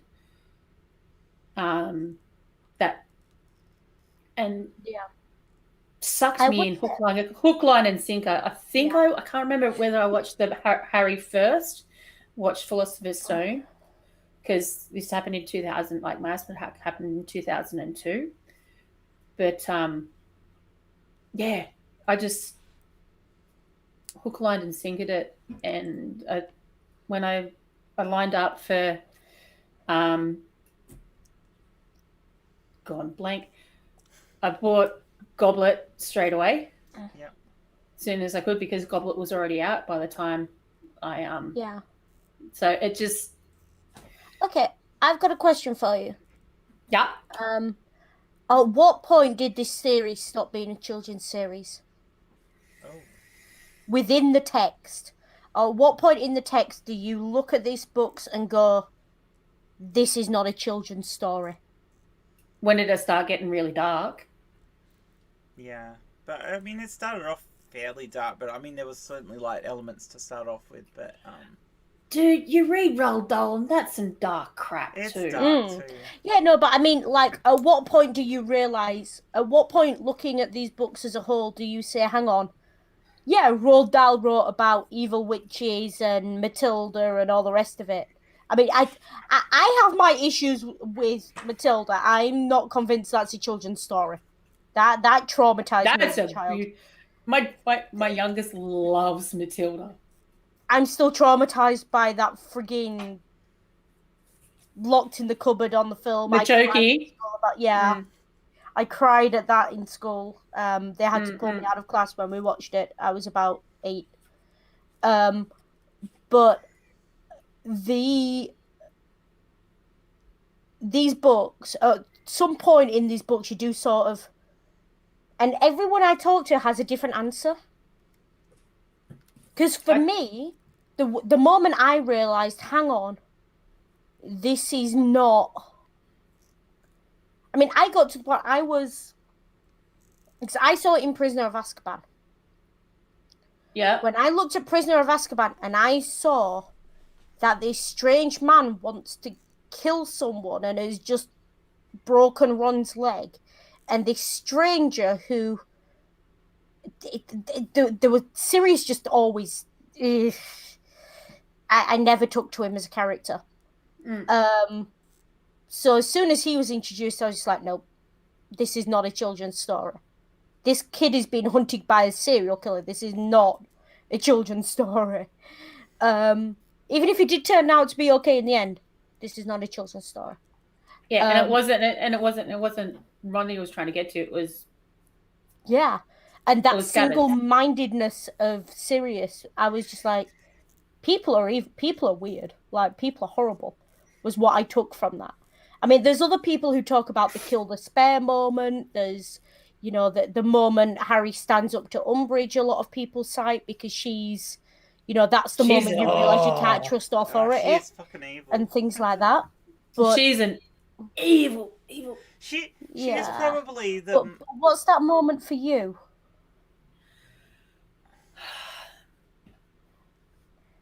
I think for me it was Azkaban, but Azkaban.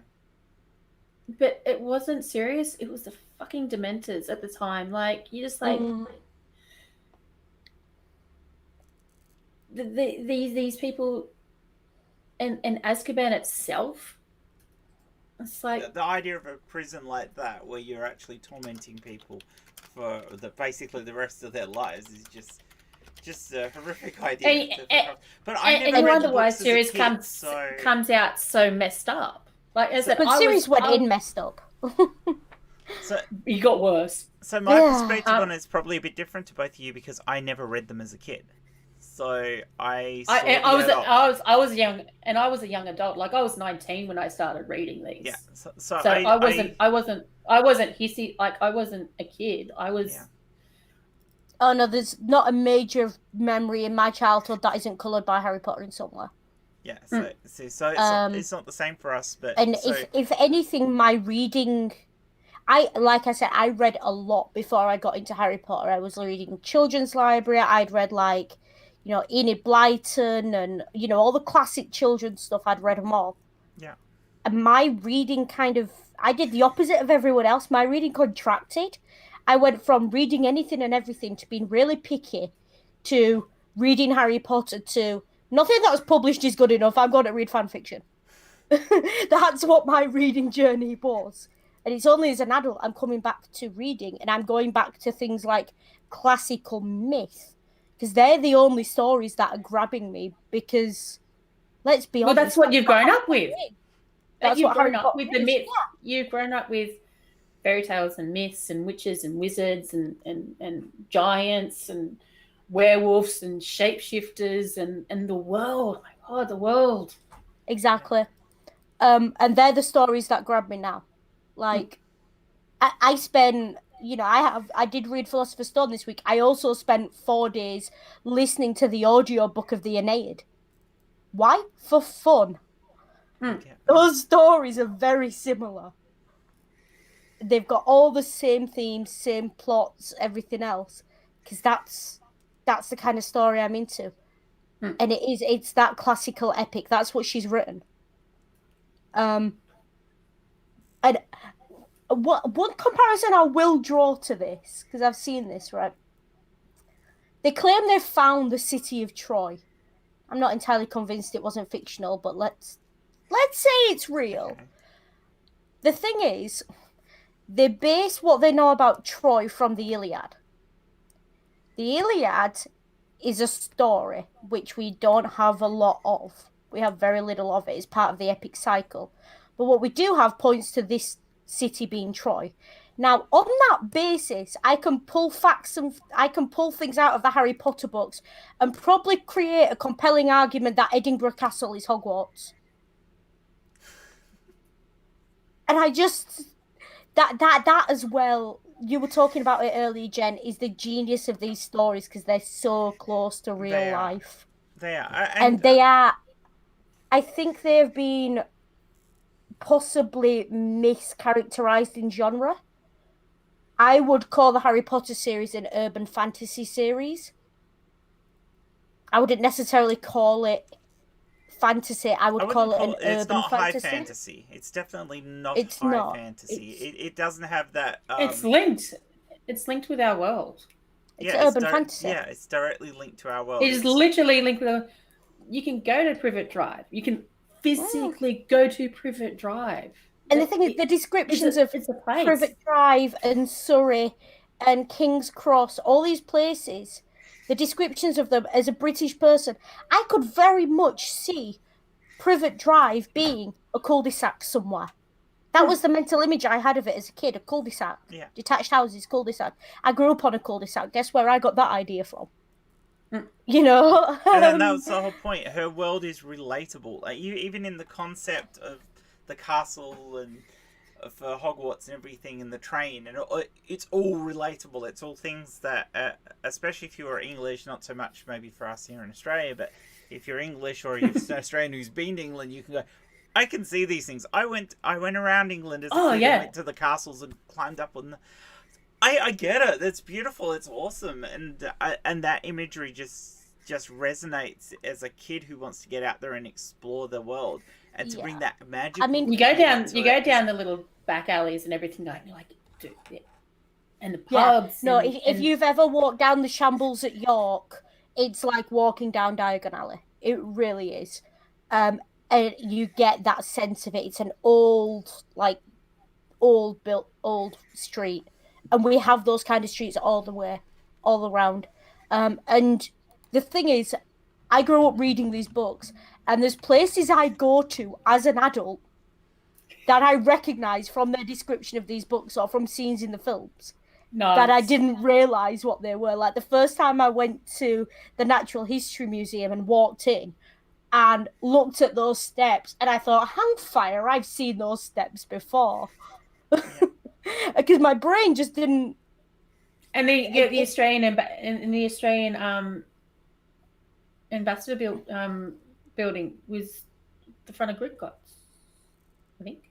Yeah. Mm-hmm. And it's like, oh, it's so cool. Yeah. It's so cool just going past and going, I've seen that.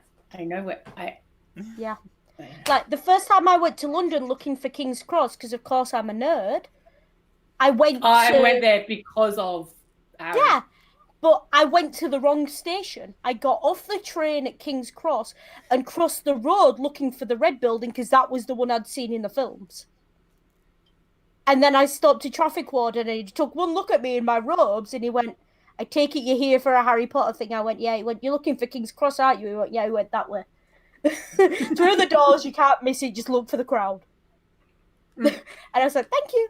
Yeah, I did, you know. Of course, I did King's Cross before Harry Potter because I was 6 or 7 when I went to England, so well before Harry Potter was written. But I still remember going to King's Cross, catching trains there, and that. So yeah, it's brilliant.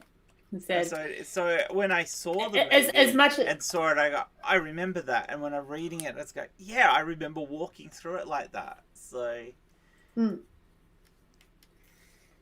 So that's fun, and it is nice to sometimes walk through. And the thing is, London, from what I can tell, at least the people who work in those particular areas in London, most Londoners are kind of, especially on days when there's a lot of Harry Potter fans in the city, they're quite nice about it. Like, you won't hear me say that a lot about Londoners. You will not hear me say that a lot about Londoners. Londoners freak me out. They don't talk on the train and they just walk way too fast everywhere. Like, what is your hurry?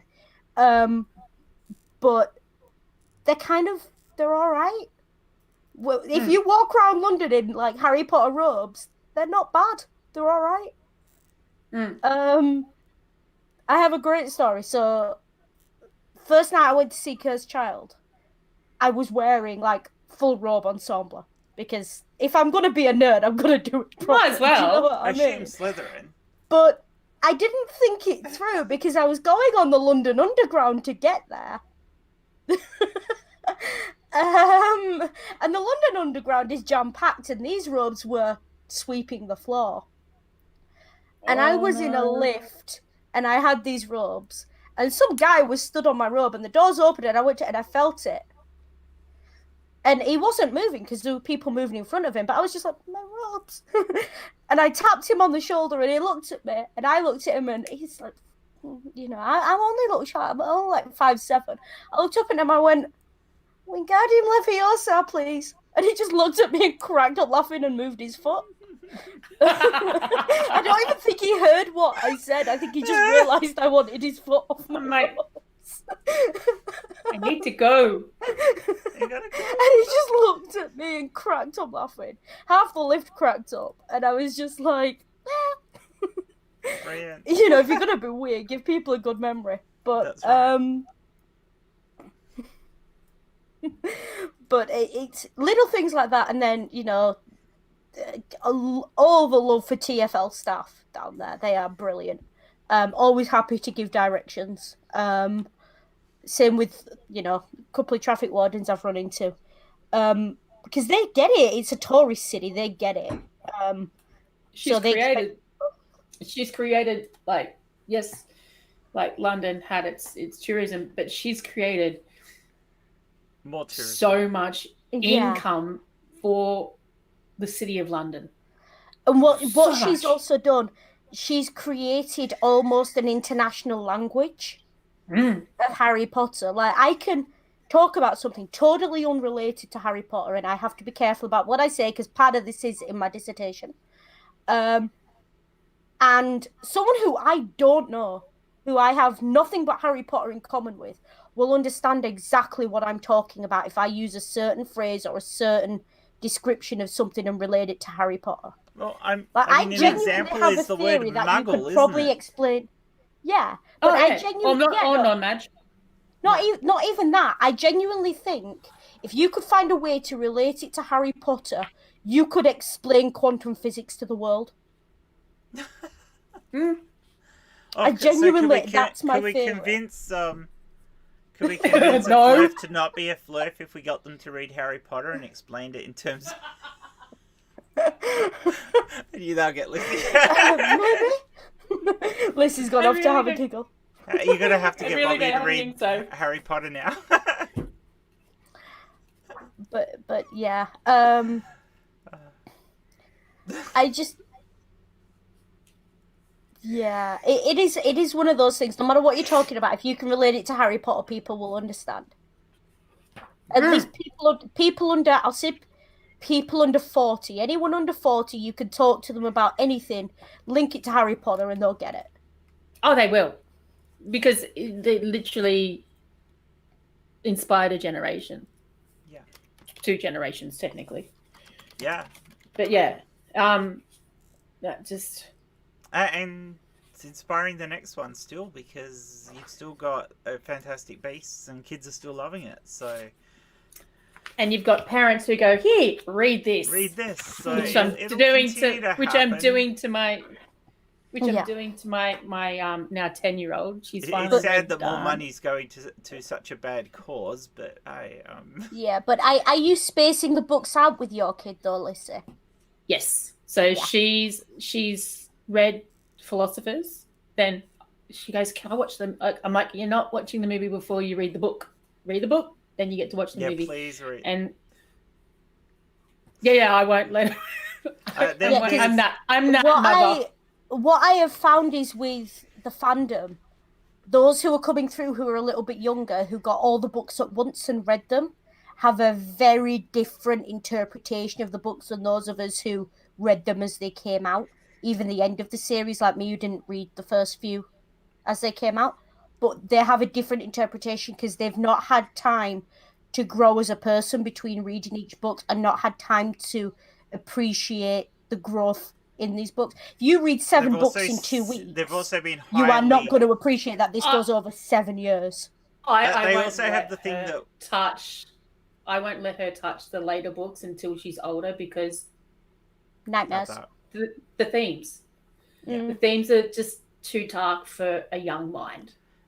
But you've also got the thing that because when we were reading them, the books did come out before the movies, so we always did get to read the books first. So I won't have said she'll read work. the book and then she gets to watch the movie, not the other way around. And because I don't want her to be distorted. Yeah, because otherwise the view of the characters through the movie is not exactly the same as it is in the book. Especially with some of the key scenes that are missed out in the movies, and it annoys me no way. And the random scenes they put in as well. I'm like, why did you add this? It wasn't even in the book, and I'd rather have had the scene Explain that you cut something out. to me. Explain something to me. Someone you don't know, you haven't spoken to in 5 years, but you magically know the address of the house they lived and died in, and had a secret keeper on it. Yeah. Like, were you there when the secret keeper divulged this? I sincerely doubt it. How did you, like, like, what even? Yeah. And we all know what I'm talking about, but let's not go on another Snape rant. No.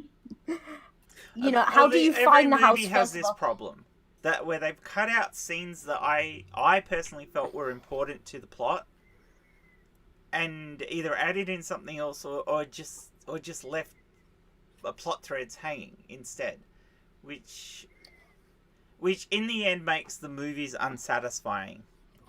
Yeah, I'm gonna be really careful about this because I appreciate at the moment it's possibly quite a timely story, but it irritates the hell out of me that they totally missed Spew out of the books.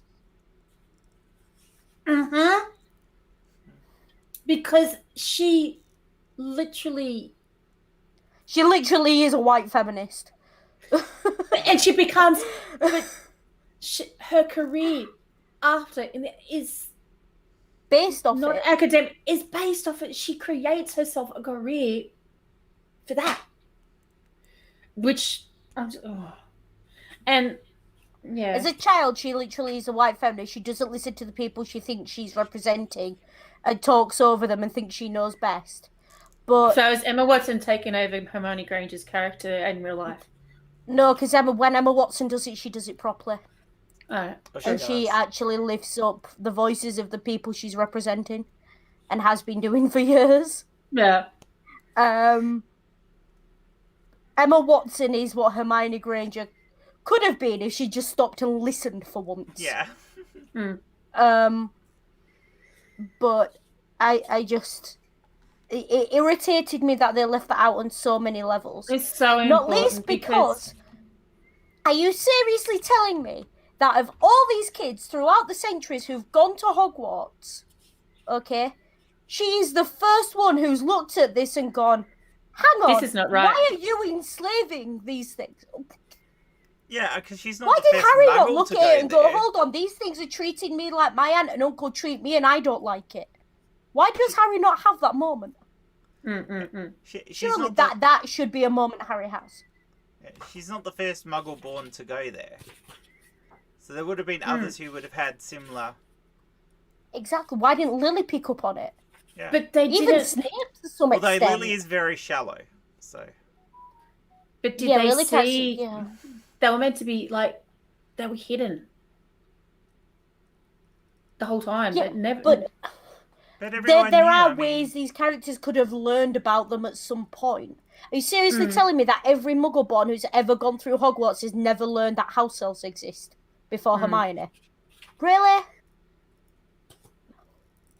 And how did Hermione didn't already know that before she got there because she'd read freaking because it would have been in the books about it. It would have Hogwarts been in history. Books. Yeah, but was it hidden? Was it hidden though? It was in the Or maybe she just... It was in I that don't think section it was of the in the library books. you're not allowed in. No, because Hermione It was does hidden. pass the comment. Hermione passes the comment though in in the thousands of pages of Hogwarts history, not a single Not mention. one. It was hidden. Yeah, she does actually. You're right. Yeah, it was hidden. It was hidden. And that's the reason why. Because they didn't want them to know how everything got cleaned. They just thought it was Filch. But Filch is a squib. A squib ain't keeping that castle clean on his own. No. But kids don't question, do they, when they're told? Yeah. And I mean, not all wizards had house elves because, I mean, the Weasleys didn't. No. So, obviously for some... Yeah, house elves are definitely an elite thing. an elite thing, and you probably more a wizards who are a little bit darker. You kind of have to have that. That's strongly hinted at, yeah. Although... So does that mean that Salazar is the one that brought in half elves for... Oh, don't say that too loud. She might hear you and tweet about it. Yeah, well, she might make it and canon. then Slytherin House will get another thing blamed on it. Sorry. I just, anything wrong with those books is immediately Slytherin's fault, and it... true. Me. Yeah. Okay, it could have been a Ravenclaw thing, because she's like clever and brains and all that jazz. My bad. But yeah, the whole... I can see Hermione meant well as a teenager with Spew, but it's important to her character after the books that she has to do that, because you don't learn to liaise with minorities until after you've grown out of the phase of talking over them. Yeah. And I just... Oh, girl. You know... And she kind of went from house elves to werewolves as well. No, gone blank. Like, even her defending Buckbeak doesn't make sense without the context of Spew. But I mean, in context, as far as being the kind of person who grows and learns to enable other people's voices. I mean, think of the person who's actually writing that character. She wouldn't have a clue how to do that herself. So as far as being an actual feminist and standing up for people, she actually doesn't know how to do that.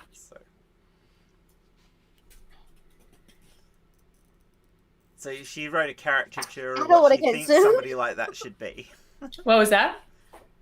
She wrote a caricature of what she thought someone like that should be, rather than actually writing somebody who is an activist. Because do we see anyone else who ever... Dumbledore, maybe, the kindly old man who sort of says, oh, just be nice to them. Just be nice to them. Leave them enslaved and make them do all the work, but just be nice to them. Yeah. We're coming up on 2 hours. And Dumbledore's very good at being nice We're going to come back to a 2 hour. We're coming up on 2 hours. So, Dumbledore's very good at being nice to people he wants to control. I'm wondering if we should start winding up and move this conversation to our next one. What is our next one, though? Because I think we've made an error this time. We didn't come in with a list of topics. We need to do that. I think we better be So what's the better discussion organised. for next time?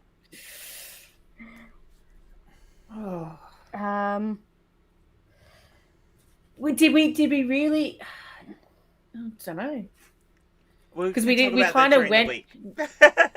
Yeah, we'll talk about because we'll talk about it during the week, and we'll come up. And if anybody wants to send us suggestions about what you'd like us to discuss from the books, send one of us a message. Yeah, message Jen on Twitter. The Twitters are in the comments below, as is the link to Hissy's channel. Please follow Hissy. I'm assuming we will be moving. Yeah, and Hereticals.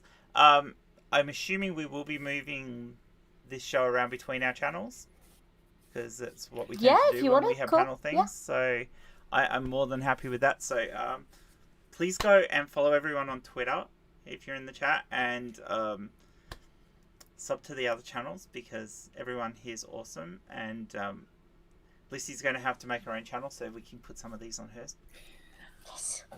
It's sitting there. I'm going to start working on it a little bit. Oh, cool! Because then we can start. Now that I've got no children at home, you got more time. They're at school. It's awesome. Yay! So yeah, what have you got coming up, Hissy? Well, I'm currently working through the Asterix comics with Godless Scummer, who I know has just popped up in the chat. So that's every Sunday or thereabouts, or it has been so far. I'm also doing Atheist Dungeons and Dragons on Ring's channel, which is quite fun. That's every Saturday we do that, just before Media Musings. So come and check that out. My own projects, I have so many ideas and not enough time in the day. That's how my I life is. put videos out as and when I feel the need to at the moment. I'm sure anyone who understands what's been going on in the world will understand why there is a huge trigger warning at the start of my most recent video on my channel. Always with me, read comments, read descriptions, read tags beforehand. That's what they're there for. That's how I use them. I'm currently writing /publishing on AO3 a Snape-centric fan fiction in honor of Snape Appreciation Month on Tumblr, which I'm not affiliated with except for the fact that I follow it and love it and adore it, and I need more Snape content in my life. But I'm writing a fan fiction over there. I've also got other fan fictions ongoing. I'm always writing fan fiction. That's just a given at this point. That's kind of right now all I have time for if I want to sleep. But eventually I'm hoping to sort of pick up my channel and really run with it, and see what I can do. It's just getting things all together at this point. Cool. So, Awesome. cool. And Lissy, Nothing what for are me you at going the to be up moment. to? Nothing on YouTube at the moment. Instead, obviously, talking Harry with you lovely ladies. Just seeing where life of YouTube will go at the moment. Life is pretty much getting in the way of doing anything else for me. Yeah. It's like, So at the moment, just enjoying talking to you lovely ladies about Harry. Probably every now and again I'll pop onto Hereticals and do something. Do some six-packing. Keep your husband in line. Oh, you got to keep him in line. You'll always see me in the chats. You'll always see me in the chat. So if you want to say hey to me, 9 times out of 10 I'm going to be in the chats unless I'm working. Pretty much. Yeah. So nothing exciting for me at the moment. Cool. I've been so busy the last couple of days with doing shows and stuff that I actually don't know what I'm doing over the next couple of days. Aside from probably on Six Pack on Friday, although there is a possibility I may not because it's Kylie's 22nd birthday on Friday. So yay! Cool. So wait, you have a 22 that? I have a 22 and a 24-year-old. You know how we were saying that I started reading the Harry Potter books really young? Yeah. I'm 47, Hissy. Wow. Okay. So, I'm gonna tell you how old I am. I'm still young enough that I'm vain about it. yeah. That's alright, you're young as far as I would have, like, age-wise, I was in school at the same time as your kids. Mm. So, yeah. Yeah. And that's just what you just mentioned. So they got into Harry Potter from the movies, and then I bought the books to read to them. So that's how I got into them. So. Yeah. So. And now they don't like them. Which is what did you do? Did you give them free audiobooks or something? No, I read the books. And they will watch the movies, but they didn't like the movies, so they put them off the books. Kids are kids. Kids are kids. But yeah, they've got other things they'd rather do anyway. So. But yeah. So yeah, aside from that, of course we got the D&D on Sunday for Star Wars D&D. Are you actually playing, Hissy? You're not going to play. I don't know enough about Star Wars to even be able to think about cobbling the characters together. Yeah, and aside from that, I've probably got another. I'm doing a debunking video based on stuff that Bobby sent. A video Bobby sent me that I'm actually going to debunk in 2 halves. Oh, yeah? Because it's a huge, long video, and I turned an 8-minute video that was supposedly a 5-minute video into a 22-minute video of me debunking it. So yeah. Oh, Bobby's a brave man because you're harsh when you start debunking Jen. Yeah, I mean, the He's last. a brave Bobby man. can take it. But Bobby can take it. He's He's fine. He didn't make the very- video either. It's just one of the things that convinced him. So I'm going to. He's got his information off. Yeah. Yeah. So I'm going to debunk it. But I mean, the debunking video I did the other day for Flat Earth about Flat Earth. I started out really nice. I was talking really, and then they tried to tell me that we calculate the loss of objects over the horizon using Pythagoras' theorem, and I'm like, no, that's right angle triangles, not spheres. You idiots. No. No. Does that make it a square? Yeah. Does that Pythagoras theorem? maybe we live on a pyramid? Maybe. Maybe. Honestly, No. just that just reminds me of that little snippet of 1984 where he says, "We believe the Earth is flat, except when we're calculating where we're going, at which point we can imagine that the world is round so we can navigate," or something like that. It's in 1984, and that's what it reminds me of. Yeah, it's And I like just- yeah. yeah, thinking the world is flat just boggles my mind. I like Bobby, but it's like, yeah, no. You can see the curve of the horizon. Go to the beach. We live near the beach, Yeah, it's and yeah. he's further down. We're in the But- same. Yeah. If anyone wants to see me seriously debunk, I mostly seriously debunk in that video. It's actually, but oddly enough, it's the video that I've made recently that's been the most popular straight off the bat. It's had more views in the 24 hours than most of my videos get in the same time period. And I'm like, it goes for 22 minutes, and I'm fairly serious in it, so maybe I should stop just calling people assholes all the time and actually be more serious. It's like, this is the maths and the science behind this. Yeah, eventually I call him an asshole, but it's like, you get to the point where, I'm sorry, you are just obviously talking bullshit. You don't believe what you're saying because I can, or you're so completely uneducated. But yeah. I mean, I Or don't make know looking because I've met some people who really are that uneducated. So Oh yeah, no, so have I. But some of these people are definitely in it for who they can wheedle money out of. So they're taking advantage of people who are less educated, and I find that abhorrent. I really do. Taking advantage of people is just that you just don't go there. Anyway, we're doing an after chat here in the middle of the stream still going. So thank you everybody who's put up with this. I know a few of you have left because we were babbling on. Please catch up with us next week. We will be tweeting out when we're to go. It'll probably be around the same time, same day, because it seems to be what suits us all. It'll most likely be on Hissy's channel. And I'm pointing in the wrong direction. Hang on, that way.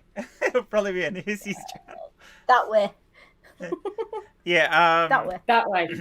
Yeah, no, it looks different to them than it does to you guys, because so keep an eye out. Watch on Twitter. We'll definitely be doing this again. We'll probably be a little bit more organized on the next one, and we'll have a little bit better graphic artwork because I'm sending some images to Hissy so we can get a better thumbnail. And I'm gonna have a go at the graphics because I'm quite nifty with Photo Manip. Yeah. So we'll see how that goes. All right. So Nice. thank you everyone, and we will see you next week. Bye. See you next week. Bye. Bye.